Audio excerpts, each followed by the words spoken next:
Order order news laundry के weekly podcast reporters without orders में आपका स्वागत है। मेरा नाम अनमोल प्रीतम है और आज 4 दिसंबर है।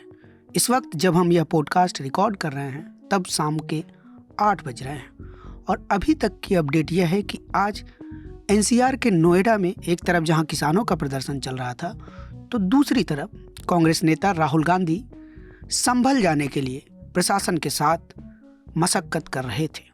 अवधेश गाजीपुर बॉर्डर पर थे और मैं किसानों के आंदोलन में नोएडा में था। अवधेश की ही स्टोरी पर हम बात करने वाले हैं जो कि दिल्ली के ट्रैफिक और उसकी विसंगतियों पर आधारित है। इसके साथ ही अवधेश ने बेहद ही शानदार ग्राउंड रिपोर्ट जो वहाँ से संभल से की है, जिसकी चर्चा आज पूरे देश में हो रही है, उसके बारे में भी हम थोड़ा सा बात करेंगे कि संभल को लेकर क्या अपडेट है। अवधेश अभी भी ग्राउंड से लौटे हैं। आज खुद राहुल गांधी के साथ थे आप। सबसे पहले तो आपका स्वागत है अवधेश जी। अनमोल। तो बताइए, शुरुआत यहीं से कर लेते हैं कि संभल का क्या अपडेट है और आज जब आप गाजीपुर बॉर्डर पे थे और राहुल गांधी जा रहे थे तो वहाँ क्या माहौल था, कैसा था? 24 तारीख को जो हिंसा हुई है संभल में, जिसमें 5 लोगों की मौत हो गई, उसके बाद से लगातार जो विपक्ष है वो संभल जाने की मांग कर रहा है, जिसमें समाजवादी पार्टी, कांग्रेस और जितने भी खासतौर से अपोजिशन के जो लोग हैं वो बार बार वो डिमांड कर रहे हैं कि उनको जाना है और जो हिंसा में पीड़ित परिवार हैं उनसे मिलना है। तो ये कई दिन से चल रहा था। हालांकि कांग्रेस इससे पहले समाजवादी पार्टी का डेलीगेशन वहाँ जा रहा था तो उसको रोक लिया गया था। वैसे ही आज इसी कड़ी में राहुल गांधी और प्रियंका गांधी ने कल ये तय किया कि उनको आज वहाँ जाना है, संभल जाना है। हालांकि कल देर शाम को ही संभल प्रशासन ने बाकी जो आसपास के ज़िले हैं उनके तमाम अधिकारियों को सूचित किया कि भाई इनको ना लिखा गया, अलर्ट किया।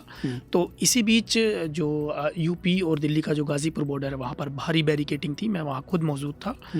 पुलिस और जो कांग्रेस के नेता हैं लगभग 3 घंटे की कशमकश के बाद फाइनल ये हुआ कि राहुल को वहाँ से लौटा दिया गया और ये तय हुआ कि भाई हम इनको अभी नहीं जाने देंगे। क्या कारण बताया प्रशासन ने? प्रशासन का यही कहना है कि वहाँ पे अभी मामला शांत है और किसी भी तरह की आगे ऐसी घटना ना हो कि ये वहाँ जाएं और फिर कुछ ऐसा हो कि बवाल हो, तो इसको देखते हुए इनको वहाँ पर मना कर दिया गया। हालांकि वहाँ पे जो मौजूदा अधिकारी थे, मेरी उनसे बात हुई। मैंने उनसे कहा कि भाई क्या कोई अगली डेट इनको दी है अपने वहाँ जाने के लिए, तो उन्होंने मना कर दिया कि ऐसा कुछ नहीं है, लेकिन फ़िलहाल हम इनको नहीं जाने देंगे क्योंकि वहाँ भी शांति बनी हुई है और हम नहीं चाहते कि कोई भी वहाँ नेता जाए और फिर वहाँ के जो लोग हैं वो उनमें कुछ इस तरह का जोश आए या फिर नेता को देख के जो एक भीड़ उग्र हो जाती है, इस तरह का माहौल ख़राब ना हो बेसिकली। और राहुल गांधी ने मीडिया से बातचीत में कुछ बताया, कुछ बोला उन्होंने या बाद में कोई जानकारी दी हो? ऐसे कोई खास बात उन्होंने नहीं बोली। बस वो एक जो संविधान की किताब जिस पर उन्होंने पूरा चुनाव लड़ाया वो वहाँ दिखा रहे थे। थोड़ी देर के लिए वो बाहर ज़रूर निकले थे, लेकिन ज़्यादातर समय वो अपनी गाड़ी में ही बैठे रहे। उनकी गाड़ी को चारों ओर से जो सिक्योरिटी थी उनके चारों ओर उन्होंने घेरा हुआ था। उसके बाद जो कांग्रेस का डेलीगेशन है वो बार बार जो वहाँ प्रशासन था मौजूद उनसे बात कर रहा था कि भाई जाने दिया जाए। हालांकि राहुल गांधी ने अपने डेलीगेशन से जो वहाँ मौजूद अधिकारी थे उनके पास ये बात पहुँचाई कि मेरे साथ जो तमाम सांसद हैं या कांग्रेस नेता, अगर उनको नहीं जाने दिया जाता है तो मुझे अकेले को भेज दिया जाए। मेरी गाड़ी को भी नहीं भेजना चाहते तो मैं चाहता हूं कि मैं पुलिस के साथ अकेला संभल के पीड़ितों से मिलकर वापस आना चाहता हूं, लेकिन मुझे भेज दिया जाए। लेकिन इस पर भी सहमति नहीं बनी और उसके बाद करीब 3 घंटे के बाद, काफ़ी कशमकश के बाद, इनको वहाँ से वापस लौटा दिया गया। जैसा कि हमने पहले भी बताया कि अवधेश कुमार की जो रिपोर्ट है, ग्राउंड रिपोर्ट संभल से, वो 30 मिनट की ज़्यादा की पहली स्टोरी है आपकी। और वो 35 मिनट की स्टोरी है वो, और वो एक तरह का रिकंस्ट्रक्शन है।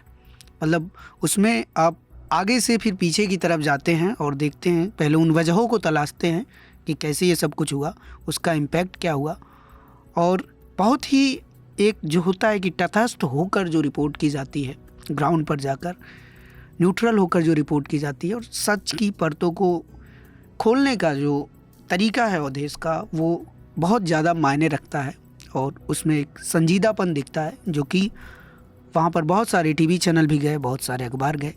वो रिपोर्ट शायद वैसी कोई रिपोर्ट नहीं कर पाया, इसीलिए इस रिपोर्ट की इतनी चर्चा हो रही है। अवधेश की ग्राउंड से एक अपील है, वह अपील मैं चाहता हूँ कि आप लोग ज़रूर सुने। ऐसी रिपोर्ट करने के लिए कितना मेहनत करना पड़ता है, तमाम संसाधन का यूज़ होता है और आप जानते हैं कि न्यूज़ लॉन्ड्री कभी किसी से कोई पैसा नहीं लेता है, ना ही कॉरपोरेट से और ना ही सरकार के किसी कोई विज्ञापन हम लेते हैं। हम सिर्फ आपके खर्चे पर चलते हैं। हम चाहते हैं कि आप न्यूज़ लॉन्ड्री को सब्सक्राइब करें और इस तरह की रिपोर्ट आप देखते रहें और गर्व से कहें, मेरे खर्च पर आज़ाद है खबरें। जैसा कि अवधेश ने बताया कि न्यूज़ लॉन्ड्री किसी सरकार या कॉरपोरेट से विज्ञापन नहीं लेता, ना हम किसी और से कोई पैसा लेते हैं। हम अपने व्यूअर्स और रीडर के सहयोग से चलते हैं। हमारे व्यूअर्स और रीडर्स हमें सब्सक्राइब करते हैं, जिसके ज़रिए हम ग्राउंड रिपोर्ट कर पाते हैं और इन्हीं लोगों के समर्थन की वजह से हम आज़ाद पत्रकारिता कर पाते हैं। हम पे किसी सरकार का दबाव नहीं होता, किसी व्यवसाय का दबाव नहीं होता, किसी टीआरपी का दबाव नहीं होता। फिलहाल हम चलते हैं, आगे बढ़ते हैं, लेकिन इसके साथ एक निवेदन आप लोगों से भी है कि अगर आप न्यूज़ लॉन्ड्री के काम को पसंद करते हैं तो न्यूज़ लॉन्ड्री को सब्सक्राइब ज़रूर करें। तो अवधेश, आपकी अगली स्टोरी पर बढ़ने से पहले एक मैं चाहूँगा कि ये तो राहुल गांधी वाली बातचीत हो गई, संभल में अभी क्या चल रहा है, वहाँ का क्या माहौल है? कितने लोगों को अभी तक गिरफ्तार कर लिया गया है? जो लोग अस्पताल में एडमिट थे उनकी हालत कैसी है? ज़रा उस पर विस्तार डालिए। कल ही मेरी बात हो रही थी वहाँ के जो वकील हैं, पीड़ित पक्ष के वकील हैं, कमर हुसैन, तो उन्होंने मुझे बताया कि अभी तक 32 लोगों की गिरफ्तारी हो गई है और इसके अलावा जो कई माइनर्स हैं जिनको पकड़ा गया है और पुलिस लगातार लोगों को चिन्हित कर रही है ड्रोन के जरिए, जो फुटेज उनके पास हैं या फिर जो सीसीटीवी कैमरा के जरिए जो फुटेज उन्होंने प्राप्त किए हैं उसके हिसाब से लोगों को चिन्हित कर रही है और वो बता रही है कि फला लड़का यहाँ का है या ये इस मोहल्ले का है, ये इनके पिताजी ये करते हैं। तो इस तरह से चिन्हित करके लोगों को वो किया जा रहा है। तो ये एक संख्या बड़ी हो गई है। कई अखबारों ने उन लड़कों की तस्वीरें भी पन्ने पर छापी हैं। इसके अलावा अगर पीड़ितों की उनकी बात की जाए, जो लोग इंजर्ड थे, घायल थे, जैसे हमारी एक रिपोर्ट में भी हमने दो लड़कों से बात की थी। तो हमारी रिपोर्ट जब हमने की थी तो उस समय वो लोग संभल के सरकारी अस्पताल में थे, लेकिन उसके बाद उसी दिन वो हमारे कैमरे पे उन्होंने बोला था कि उनको रेफ़र किया जा रहा है मुरादाबाद। मुरादाबाद में TMU एक हॉस्पिटल है, वहाँ उनको रेफ़र किया गया था।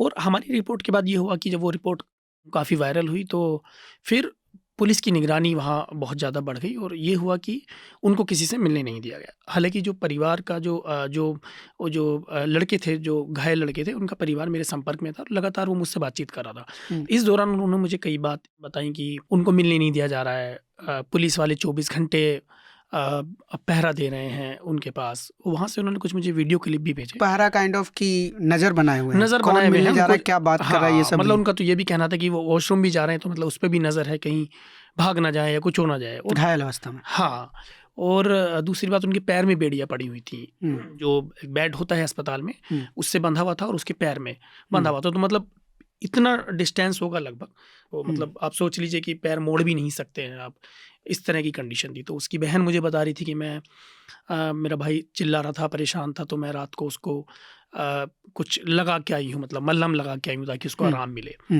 इस बीच ये हुआ कि इनमें एक लड़के को बाजू में इंजरी है, उनका कहना है कि उसको गोली लगी हुई है और एक के पैर में गोली लगी हुई है, उन दोनों का कहना है। तो जो यहाँ पे जिसको बाजू में हसन नाम है उस लड़के का, उसका ऑपरेशन होना था।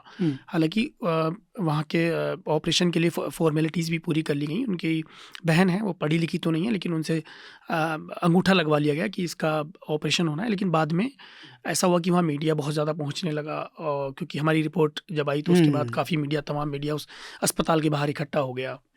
बाद में ये हुआ कि उन्होंने मना कर दिया कि इसका ऑपरेशन नहीं होगा, वो दिल्ली होगा जाके। तो फिर दिल्ली ले जाने की बात हो रही थी, लेकिन परसों रात को ये हुआ कि ना उसका कहीं ऑपरेशन के लिए भेजा गया, ना दिल्ली भेजा गया। अचानक से उनका परिवार का मुझे फ़ोन आता है कि वहाँ से लड़के गायब हो गए हैं। जबकि वो जो हॉस्पिटल है उसके फ्रंट पे खड़े हुए थे दोनों परिवार जन, और वो लड़का पिछले गेट से उसको निकाल के पहले कोतवाली संभल और फिर वहाँ से उसको मुरादाबाद जेल में डाल दिया गया।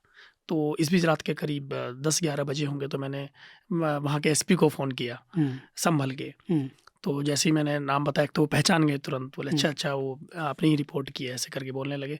फिर कहने लगे यार मुझे तो ये जानकारी नहीं है कि लड़के कहाँ चले गए, आपको ज़्यादा जानकारी होनी चाहिए क्योंकि आपने रिपोर्ट की है।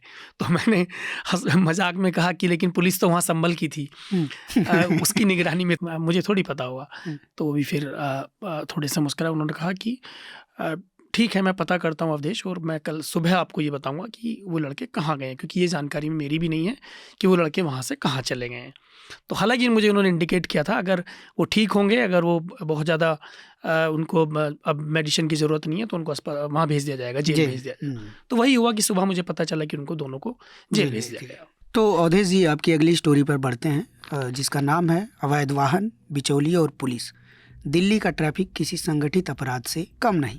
1 महीने से ज़्यादा वक्त लगाकर आपने ये स्टोरी कंप्लीट की है और आप इसमें जानकारी इकट्ठा करने की कोशिश करते हैं कि कैसे दिल्ली में ट्रैफिक, पुलिस और यहाँ पर जो नॉन परमिटेबल गाड़ियाँ हैं या जिन गाड़ियों की परमिशन नहीं है वो गाड़ियाँ कैसे दिल्ली में चल रही हैं, और जिन गाड़ियों की परमिशन है भी तो जितने की परमिशन है उस परमिशन के बियॉन्ड जाकर भी वो कैसे चल रही है। जैसे मान लीजिए कोई ऑटो है, उसमें 4 से 6 या जितने भी सवारी बैठने की परमिशन है, या कोई ट्रैक्टर है, ट्रॉली में इतना वेट आप कैरी कर सकते हैं या ये चीज़ कैरी कर सकते हैं, उसके बियॉन्ड जाके वो कुछ और भी कैरी कर रहा है, ये सब कुछ चल रहा है।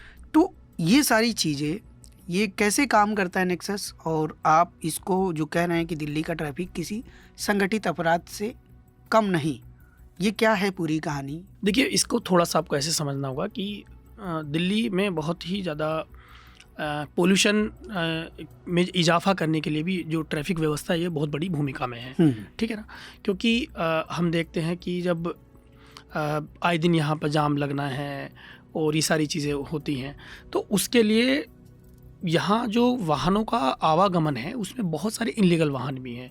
इनलीगल भी छोड़ दीजिए आप, तो कोई भी जो सिस्टमेटिकली वाहन का चलने का तरीका होता है वो भी नहीं है। तो जब हम ग्राउंड पर गए तो हमने देखा कि हमने 3 वाहन इसमें लिए हैं। जैसे ऑटो है एक, और ऑटो के अलावा इको है, और फिर एक ट्रैक्टर है। तो हम सबसे पहले ट्रैक्टर की बात करते हैं कि जो ट्रैक्टर है जो माल ढोते हैं, मतलब कंस्ट्रक्शन का काम जो वर्क करते हैं उसके लिए उनको लगाया जाता है। काम करने के लिए उनके पास परमिट नहीं है, वो उनको अलाउड नहीं है कि वो इस तरह से दिल्ली में काम करें। लेकिन मतलब ट्रैक्टर कितना पुराना है, वह दिल्ली में चलने लायक है कि नहीं? बिल्कुल, लेकिन उसके बावजूद भी वो ट्रैक्टर यहाँ पर चल रहे हैं दिल्ली में। तो हमने इसके पीछे खोजने की कोशिश की, वो चल क्यों रहे हैं, वजह क्या है।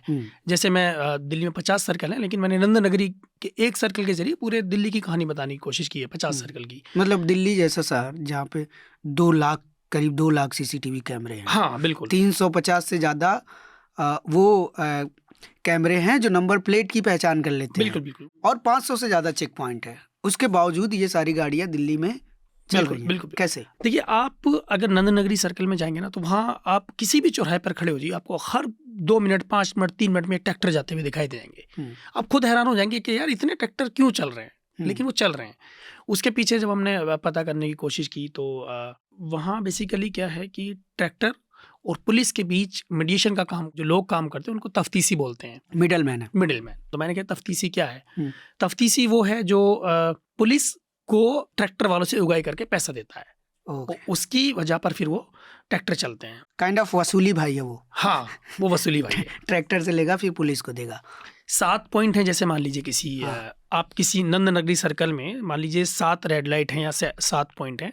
अगर वो ट्रैक्टर उन 7 जगहों से, 5 जगहों से या 4 पॉइंट से गुजरता है जहाँ पर TI की ड्यूटी लगी हुई है ना, तो जब वो वहाँ से गुजरेगा तो उसको हर पॉइंट पर पैसा देना है।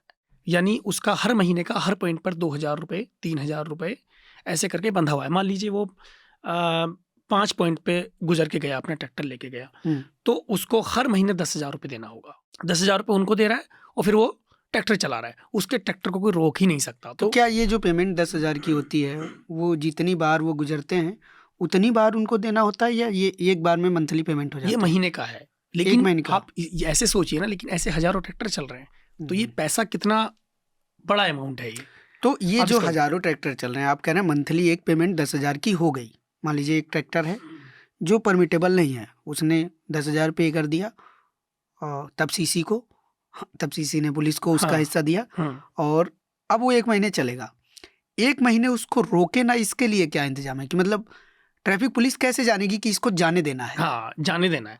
अब होता क्या है कि तफ्तीशी ने बता दिया वहाँ पुलिस को, ट्रैफिक पुलिस को, कि ये इसका पेमेंट आ गया है। तो मैंने खुद ट्रैक्टर वालों से बात की कि भाई ये कैसे चल रहा है। तो एक बार तो ये हुआ कि मैं ट्रैक्टर पे बैठा हुआ था और एक तफ्तीशी आ गया।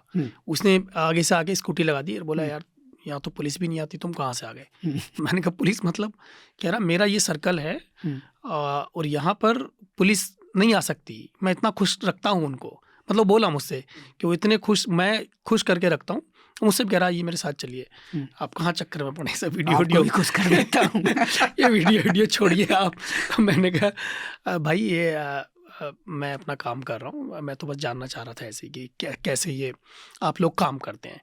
तो जो ट्रैक्टर वाला है वो पहली बात तो ऐसे ही निकल जाता है, बता देते हैं वो। इसके बावजूद नहीं बताता तो वो सीधे तफ्तीशी का नाम बताता है कि उसको हमने पेमेंट पहुंचा दी है। इसके बावजूद भी अगर पुलिस वाला नहीं, पहली बात तो पुलिस वाला होता ही नहीं है, अगर होता भी है तो वो उसकी बात करा देता है तो निकल जाता है। वो सब चेन सिस्टम है, सब चेन सिस्टम है। तो पैसा गया तफ्तीशी के पास, तफ्तीशी ने पहुंचाया उसको। और ये जो आप स्टिकर और मार्का का जिक्र कर रहे थे, ये किन के लिए इस्तेमाल होता है? मार्का, देखिए जैसे मार्का की बात है तो मार्का इको और ऑटो पे मार्का चलता है। जैसे मान लीजिए दिल्ली में 3+1 वाला सिस्टम है, यानी कि 4 सवारी आप अलाउड हैं ऑटो में, लेकिन वो क्या 7-7 8-8 सवारियाँ लेके चलते हैं बड़े वाले ऑटो में, है ना। हाँ, अब उसमें 8 सवारियाँ बैठेंगी, 7 सवारियाँ बैठेंगी तो पुलिस तो रोकेगी। अच्छा, वो जो बीच में ड्राइवर के बगल में पीछे की साइड प्लेट लगा देते हैं, उस पे बैठा देते हैं? नहीं ना, पीछे मतलब 3 सीट पीछे है। हाँ। तो 3 की जगह 4 बैठाते हैं, 4 हो गए, प्लस एक ड्राइवर है आगे, उसकी बगल में 2 इधर बैठ गए, 2 इधर बैठ गए, या फिर एक इधर बैठ गया, एक इधर बैठ गया, तो वैसे ही डबल हो गए। 6-7 कर लेते हैं, कर लेते हैं वो। तो इस तरह से एक ऑटो चलते हैं। और मैंने देखा कि मतलब बहुत सारे नाबालिग बच्चे हैं जो ऑटो चला रहे हैं। क्यों? क्योंकि उनके ऑटो पे मार्का लग गया है। मार्का का मतलब ये है कि पुलिस वाला दूर से ही देख लेगा, अच्छा ये मार्का लगा है इसका, तो इसका मतलब पेमेंट इसका हो गया है, तो वो जाने देता है, वो रोकता ही नहीं है। ड्राइवर कोई भी चलाए, कोई भी चलाए, फिर उसको मतलब नहीं है उस गाड़ी के कागज हैं नहीं है, वो ऑटो चोरी का है या उस ऑटो कितने साल पुराना है, पोल्यूशन है, पोल्यूशन के स्टैंडर्ड को फॉलो करता है या नहीं, कुछ भी, या ड्राइवर के पास DL लाइसेंस है, ड्राइविंग लाइसेंस है या नहीं है, उसको कोई मतलब नहीं है। मैंने खुद एक ऑटो में बैठ के पूरे दिन सफ़र किया और इस चीज़ को देखा। ऑटो वाले बिल्कुल ऐसे मतलब गुजर रहे हैं, कोई पुलिस वाला उनको रोकने वाला नहीं है। और मैंने खुद देखा कि एक ऑटो पे कई स्टिकर लगे हैं। तो मैंने पूछा भाई ये स्टिकर तो कई हैं, तो बोला नहीं ये पुराना हो गया, ये पिछले महीने का है। तो लेफ्ट में लगा रहता है और जैसे आप ऐसे गुजरेंगे तो पुलिस वाला दूर से देख रहा है, अच्छा पेमेंट हो गया मतलब तो जाओ। बड़ी हैरानी की बात है कि हर महीने वो मार्का चेंज होता है। हाँ, ऑफ कोर्स चेंज नहीं करेंगे तो पता कैसे चलेगा इस महीने की पेमेंट आई है कि नहीं। और हर महीने जो है मार्का माफिया जो है वो चेंज कर देते हैं। ये मार्का भी तफ्तीशी लगाता है, पुलिस को बता देते हैं। ये मार्का भी तफ्तीशी ही प्रोवाइड करवाता है। तफ्तीशी का जो भाषा इस्तेमाल होती है, शब्द का इस्तेमाल होता है तफ्तीशी, वो सिर्फ ट्रैक्टर के लिए होता है, ऑटो वालों के लिए होता है मार्का माफिया। तो मार्का माफिया मार्का हर महीने निकालता है ना। हाँ, वो हर महीने निकालता है और पुलिस को बता देता है कि अगले महीने का जो मार्का है वो ये है। कितने का इसमें आपको, अगर आपने इतना 1 महीने तक इन्वेस्टिगेट किया है, आपको क्या लगता है कितने अमाउंट कितना होगा? ये जो एक तरह का ब्लैक मनी हुआ, करप्शन हुआ। आप इसको ऐसे समझिए कि जो एक पॉइंट है, मान लीजिए वो वहाँ से शादरा के लिए भी जा रहा है, वो सीलमपुर के लिए भी जा रहा है, वो शास्त्री पार्क के लिए, हाँ उधर भी जा रहा है। तो मतलब एक जगह से ऑटो 5-6 जगह के लिए जा रहा है। और जो 5-6 जगह के लिए ऑटो जा रहे हैं, वहाँ कई जगहों पर 1500 संख्या है ऑटो की, कई जगह 1000 ऑटो है, कई जगह और भी ज़्यादा है, कई जगह 500 ऑटो है। तो ये इतने ऑटो की संख्या है और वो कोई 2000 मतलब मार्का के हिसाब से 3-3 हज़ार रुपये वो लोग पेड कर रहे हैं। अब सोचिए कितना बड़ा अमाउंट है ये कि वहाँ से निकलकर उनके पास तक जाता है। करोड़ों का ये करोड़ों का नेटवर्क है बेसिकली पूरा। तो ये ऐसे काम करता है। तो इसमें सब टॉप से लेके सब शामिल हैं, कह सकते हैं। हमारी पड़ताल तो यही कहती है कि जो हम वहाँ लोगों से बात कर रहे थे, तो एक में पुराने उससे मिला मार्का माफिया से, तो रिटायर्ड मार्का माफिया से। तो वो जब मैं उससे बात कर रहा था तो मैंने कहा यार बताइए कुछ। कह रहा मुझसे मत बात कीजिए क्योंकि मैं मुकदमा झेल रहा हूँ।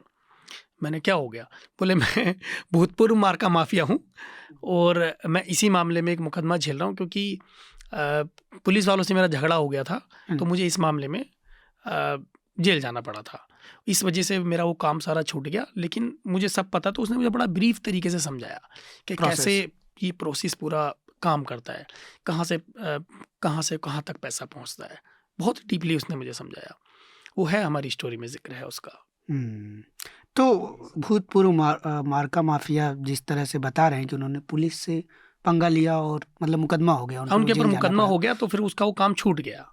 तो मतलब क्योंकि एक टाइप से ये पुलिस के ही प्यादे हैं, इसका मतलब मार्का माफिया वो जब चाहे इसको बदल सकते हैं। हाँ, मतलब जो कमा के देगा वो रहेगा, हाँ, और जो कमा के नहीं देगा वो नहीं भूतपूर्व रहेगा। हो जाएगा। हाँ, सीधी सी बात। लेकिन वहाँ लोग काम कर रहे हैं, वो कई कई सालों से लोग काम कर रहे हैं, ये मार्का माफिया।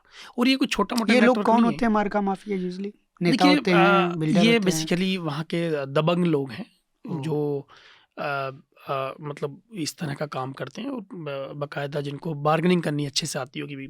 दबंग मतलब हाँ, इतना इनको देना है और इतना इनसे लेना है, इतना हमको बचाना है। तो जो ये काम कर सकता है अच्छे से, वो दबंगई से वो कर लेता सीधा है। साधा आदमी नहीं कर सकता सीधा इसको। कहाँ से कर पाएगा? हाँ, दबंग चाहिए। तो मतलब इस प्रोफेशन की डिमांड है, आपको दबंग होना दबंग पड़ेगा होना पड़ेगा। मार्का मैन होने के लिए। तो अच्छा अवधेश जी, एक और बात इसके मैं अलावा जानना चाह इको, रहा था। हाँ, इको हम छोड़ हाँ, दिए, हाँ। इको भी चलती हैं हम्म। पूरा नगरी सर्कल में। तो इको का तो वहाँ अलाउड ही नहीं है कि लोग इको इको मतलब मैजिक के पहले जो आती थी इको वैन। हाँ, इको वैन टाइप। हाँ, इको चलती हैं आनंद विहार से, वो भी सर्कल के कई अलग अलग जगहों पर कश्मीरी जाती हैं। गेट पे भी चलती है, हाँ, मैंने वही। देखा। तो कई जगहों पर चलती हैं वो। तो उनका भी, जैसे इस बार मैं जब ये रिपोर्ट कर रहा था, तो इको का जो लोगो था, मार्का था, वो था हीरो, कैपिटल में HERO, हीरो, ब्लू कलर से था। तो मैं गया तो वहाँ बॉर्डर पे मैंने देखा, यूपी बॉर्डर, दिल्ली बॉर्डर पे देखा कि तमाम गाड़ियाँ खड़ी हुई हैं, सब पे हीरो हीरो हीरो लिखा हुआ था। तो मुझे तो पहले से पता चल ही गया था कि भाई ये सब मार्का का खेल है। तो मैंने पूछा कि भाई क्या है ये भाई?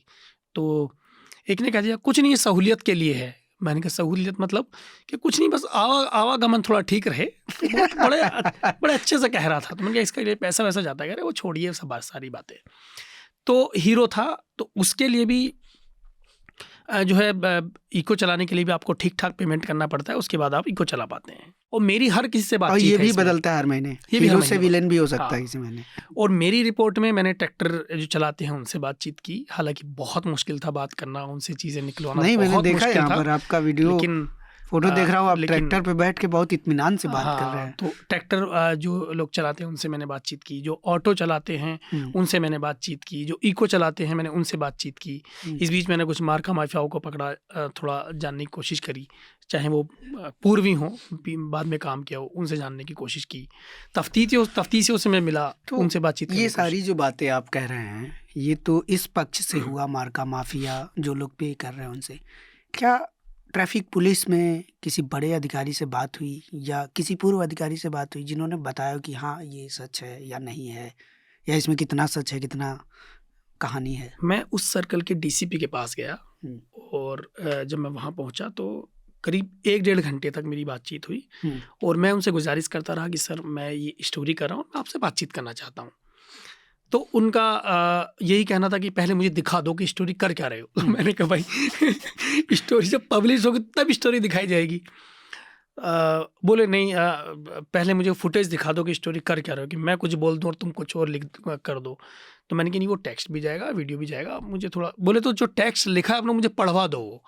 तो वो मुझे बताया ही नहीं, और उन्होंने फिर 1-1.5 घंटा काफ़ी देर तक बैठने के बाद उन्होंने यही कहा कि मैं अपने आला अधिकारियों से पता करता हूँ कि मुझे बात आपसे करनी चाहिए या नहीं करनी चाहिए, और आप कल मुझे जो है आप मेरे पास आइएगा, फिर हम आपसे बात करेंगे। तो टालने वाली बात थी, मैंने बहुत गुजारिश करी, उन्होंने हालांकि मेरी बातों का जवाब नहीं दिया, क्योंकि वो इस नेटवर्क के बारे में मुझे लगता है कि वो बहुत अच्छे से जानते हैं कि ये नेटवर्क बेसिकली है कैसा और कैसे काम करता है। तो मुझसे बात नहीं कर पाए। अगले दिन फिर मैंने उनको रीच आउट किया कि मैंने ठीक है चलिए कोई बात नहीं, आपने कल का समय दिया। तो मैं कोई भी गुंजाइश नहीं छोड़ना चाहता था कि वो कहें कि हमसे बात नहीं की है। फिर मैंने उनसे बातचीत की दोबारा, अगले दिन मैंने उनको कॉल किया, तो उन्होंने कहा कि यार बात बन नहीं पाएगी, हम आपसे बात नहीं कर पाएंगे।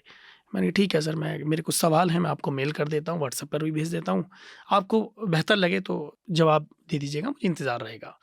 तो मैंने लेकर उनके साथ साथ सबको मेल किया, फ़ोन पे बात करने की कोशिश की, हालांकि किसी ने इस बारे में जवाब नहीं दिया। किसी पूर्व अधिकारी से बात हुई, बड़े अधिकारी से, जो इस नेक्सस के बारे में कुछ बोल सके? हाँ बिल्कुल, मेरी बातचीत हुई, वो ट्रैफिक को ही लीड करते थे, पूरे दिल्ली ट्रैफिक को।